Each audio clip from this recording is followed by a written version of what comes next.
Hello and a very warm welcome back to the garden. Today I'm going to be highlighting 9 varieties of annual crops that I think every permaculture garden should try because they offer multiple different benefits and some of them are just a little bit different and add some nice character to the site. I'm going to start off first with this. It's a bit of a beast and it is a beautiful beast. It is called tree spinach and the clue is kind of in the name. It's a spinach alternative and it grows a bit like a tree. This is one plant and it's sending out all of these shoots and it can get to over 2 meters in height, in some cases 3. One in the polycrop got to like nearly 4 meters in height. So the lovely thing about this, it's related to goosefoot. It's in the same family as quinoa and amaranth. But what you do is you eat the beautiful tips. So you kind of, I'm not going to harvest the top tip, but you kind of harvest it like that and you can eat it raw and it is a stunning kind of magenta. I've also found that slugs just don't seem to be interested in it. So it's a spinach substitute, slugs aren't as interested. The bigger leaves, these are really nice to just steam and use as a side dish, and the smaller leaves you can use raw. And so yeah, it's just a lot of fun. It adds a lot of structure and colour, so it absolutely makes the list. The next variety is a type of beetroot. It's a type of golden beetroot. You have a couple of different examples. You can either use Burpees Golden or Boulder, which is an F1 variety. So technically Burpees Golden would be the most permaculture, which is what this is, and it is a stunning beetroot. The reason why I like this so much is because you get 2 harvests. So you get obviously the leaves. The leaves are something you can use just like chard. Chard and beetroot are very, very, very closely related. And so you're just going to have the same flavours. You've got this nice, beautiful stem. It looks a bit of a different colour, but the other reason why I like it so much is the sweetness that comes with a golden beetroot. It's just on a kind of a different level to something like you get on a traditional purple beetroot. And it also doesn't stain. So yeah, I really like it. It's just something a little different to grow. And one of the core benefits for me as a gardener is that there's actually quite a big window when it comes to sowing your beetroot. So really it's from March until August. Even in mid-August, I am sowing these to grow as like smaller beetroot outside, or I can then be harvesting them over winter if I then put a hoop bed over the top. The next crop is what I have here, which look a bit like broad beans, and they are a type of fava bean, and these are field beans. Now, the type of variety that I recommend is actually the field beans that are sold as a green manure because it is incredibly inexpensive. I do also grow a culinary variety called Vespa, but I don't really see much of a difference in terms of yield or flavour, and so growing the green manure is always the one to go for. This is really a really tasty kind of crop. You can either pick the smaller beans and you can cook those whole, the pods and all, or you can let the beans start to develop and then you can pod them and use them a bit like a broad bean. I think their taste is a little bit like kind of a broad bean and a pea hybrid. The other lovely thing about this as a crop is that the tops are edible, so you can harvest the tops. These are really nice to saute with a little bit of garlic and butter. Like everything is nice with a bit of garlic and butter, maybe apart from cake. But the other really lovely thing about this is that it's very hardy and it doesn't really need much soil fertility. So if you've got a couple of raised beds that are kind of porous soil, that is maybe something where I would put some field beans. Now, field beans can be used as a green manure, but the really important thing if you're using them as a green manure is you want to cut them before they start to flower. Their flowers are also edible, another benefit of these. But you want to cut them before they flower, so you actually keep all of the nitrogen in the ground, and you want to chop and drop it and let that all break down because the plants actually use up a lot of the nitrogen that they fixed when it comes to fruiting. What I have grown here technically is a short-lived perennial, so it can live for about 3 to 4 years, but you can treat it like an annual. It is a brassica, it's one of my favourite brassicas, and a brassica technically is a biennial, so something like a kale. You grow the first year, you can harvest it over winter, and then you can get the flower shoots the following year. This here is Asturian tree cabbage. which I am actually going to be treating most of these plants as a bit of an annual or biannual, so that this is going to be feeding you over winter. The reason why I love this so much as a plant and why I've put this in the list is because you have a really nice sweet cabbage flavour, but the issue that I have with cabbages or anything that kind of heads like that is slugs. And slugs can get in between the layers and it can cause a lot of issues, and it can kind of, make it a little bit demoralizing when you harvest a nice looking cabbage and then you're going through peeling layers and layers and you've lost half of it because of slugs. You don't get that issue with Asturian tree cabbage because of its open leaf structure. I've also found that as it grows and as it grows taller, it adds this lovely structure. It's got this kind of lighter green color, so you're adding more greens into the garden, which is always a benefit.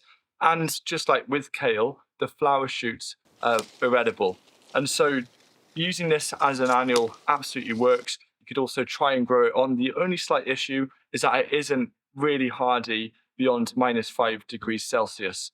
And so that's just one thing to bear in mind if you are going to be growing it. And just a little note on the flower shoots. I think, and Sam also thinks, that it is the sweetest Brassica flower shoots that we've tried. So that is a reason in itself to grow it for that Hungry Gap crop. This here is not the prettiest sight, but it's the way that I plant out leeks. I plant out leeks bare roots. It's the way that I always do it, and it always seems to turn out well. It's just the first week or two they kind of do the leek flop and look a bit unhappy, and then they'll all perk up and it'll be great. The variety that I want to highlight when it comes to leeks is a variety called Bandit. Bandit is just kind of an improved variety of the Musselburgh variety, and one of my favourite things about it is its versatility in terms of you can start harvesting it from November right the way through to mid-May. And that is a huge gap, it's a huge window, and it holds really, really well. And then what happens is you can leave a few back and you can let the leeks flower. When you have leek flowers, not only is it one of the best things that you can actually have in a garden for attracting and helping beneficial insects and pollinators, you can also use the flowers to top things, a bit like you do for chive flowers. You can make leek flower or like leek seed head capers. There's all sorts of ways that you can use it in the kitchen to eat and to enjoy. And it does add also the fantastic aesthetical structure. And so growing Leek Bandit it's one of the most versatile, useful, hardy, tasty leeks. Often I will use leeks a little bit as an onion alternative in some of the food and cooking that I do over winter, and I just highly recommend it. What I have growing here is quite a fun one. This is Chopsooi Greens, and firstly, the foliage is stunning. So one of the things that I want in a kitchen garden or like a permaculture kitchen garden is polyculture and diversity, and I want visual polyculture as well. I want different colours, different textures, and that is what Chopsooi Greens offer. In terms of other colours, if you let them flower, they're great for overwintering in a polytunnel, by the way, but if you let them flower, they create these beautiful kind of yellow daisy-like flowers, which are also edible. The petals are edible. Now this is a green, it grows really, really quickly. I only planted this out as little modules about 3 weeks ago, and it grows really quickly. You can harvest the smaller leaves and you can eat those raw, put them into salads. I was asking Sam, I was like, how would you describe this as a flavour? If I can remember correctly, it's got a pleasant light bitterness to it. It kind of reminds Sam of maybe what something would taste like after, like when you've had rain on ground that hasn't been rainfall, like fresh rainfall. It's like kind of that nice, earthy, pleasing tones. It has this kind of minerality to it. Yeah. You need help. Do I need help? In many ways. Minerality. It's a meadowy kind of flavour and a minerality. It has a meadowy kind of flavour and a nice minerality to it. But the bigger leaves, which aren't really that present yet, but they're starting to get there. Again, these can be lightly cooked, sautéed, and really nice and simple. But in terms of structure, in terms of something different, now is the time to sow it in August, especially for overwintering. You can also sow it in September, but I absolutely think that these are a little bit underrated. Another way of describing this is a bit like a blend between spinach and watercress, but without the heat. And it's something that would go very well, apparently, with goat's cheese. So I'm going to make a little kind of salsa verde and put this over some nice goat's cheese with a bit of honey. What I have here is quite a lovely little corner of things happening.